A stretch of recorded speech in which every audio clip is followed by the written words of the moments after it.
Bien que vivant en France, il rêve de changement pour le Mali, où ils sont nés. À l'approche de la présidentielle, rencontre avec des jeunes en campagne pour des candidats depuis l'Hexagone, qui abrite la plus grande diaspora malienne d'Europe. Mali élection présidentielle Ibrahim Boubacar Keïta Afrique présidentielle au Mali, en France, les jeunes de la diaspora lancés dans la bataille in partagée 0 print symbole copyright amourable texte par David Rich dernière modification, 26 juillet 2018 bien que vivant en France. Meeting des jeunes militants d'IBK, à Sevran. Ils rêvent de changement pour le Mali, où ils sont nés. À l'approche de la présidentielle, rencontre avec des jeunes en campagne pour des candidats depuis l'Hexagone, qui abrite la plus grande diaspora malienne d'Europe.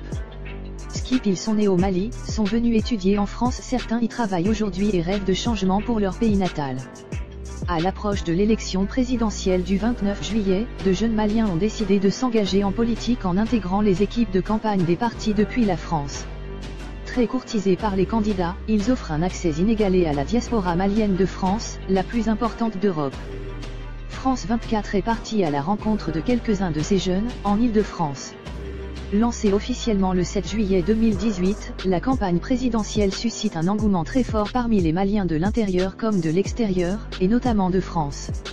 Elle intervient dans un contexte sécuritaire compliqué, près de 6 ans après le déploiement des militaires français de l'opération Barkhane pour stopper l'avancée des groupes djihadistes vers le sud. Ibrahim Boubacar Keïta, IBK, avait été élu en 2013 pour rétablir la sécurité et mettre en place un processus de paix. Porté au pouvoir en sauveur avec plus de 77% des voix, le président ne suscite plus le même engouement, même s'il tient toujours la corde.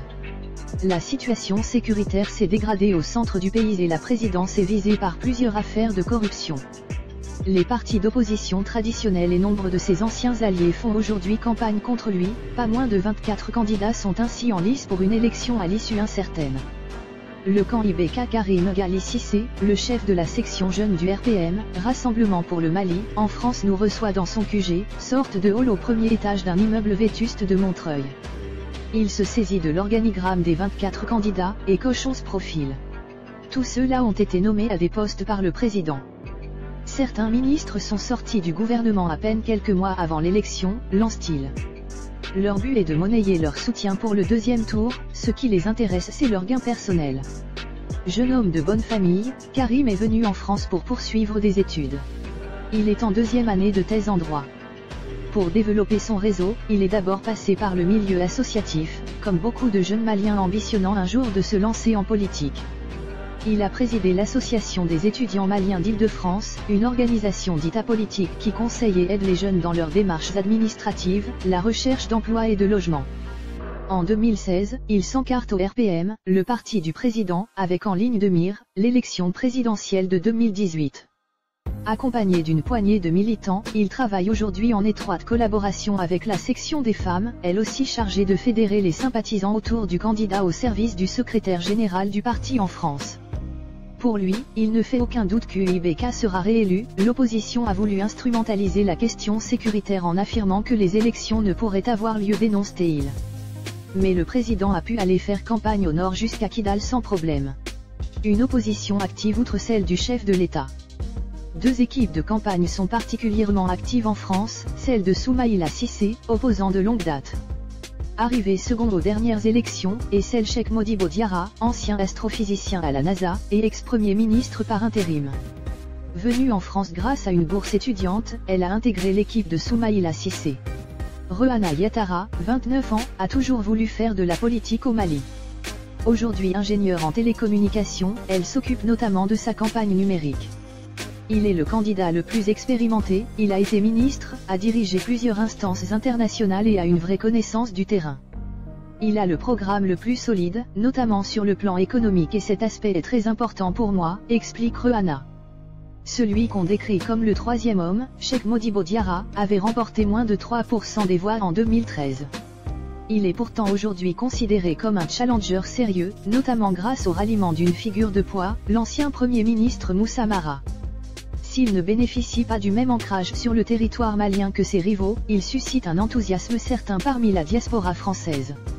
Moussa Djiré, jeune étudiant franco-malien de 23 ans, l'a rejoint, séduit par son discours d'ouverture, ce qui me plaît.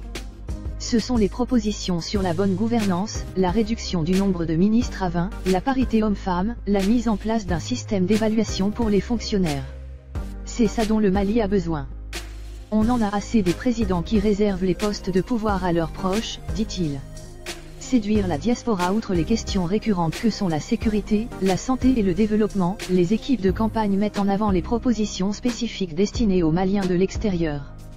En France, cet aspect est crucial, car l'accent aigu Hexagone abrite la plus importante communauté malienne d'Europe, 120 000 ressortissants officiels mais entre 200 000 et 300 000 personnes au total, selon les estimations.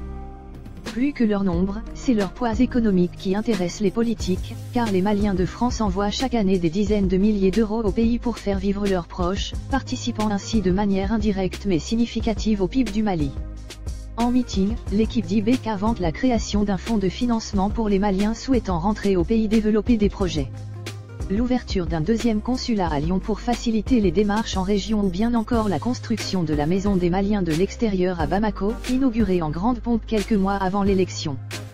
L'astrophysicien Cheikh Modibo Diarra, lui-même longtemps expatrié aux États-Unis, propose de réserver une partie des postes gouvernementaux et administratifs à la diaspora pour faire revenir les talents au pays. Quant à Soumaïla Cissé, il promet aux Maliens de l'extérieur une représentation à l'Assemblée nationale afin qu'ils puissent peser sur les choix politiques du Mali.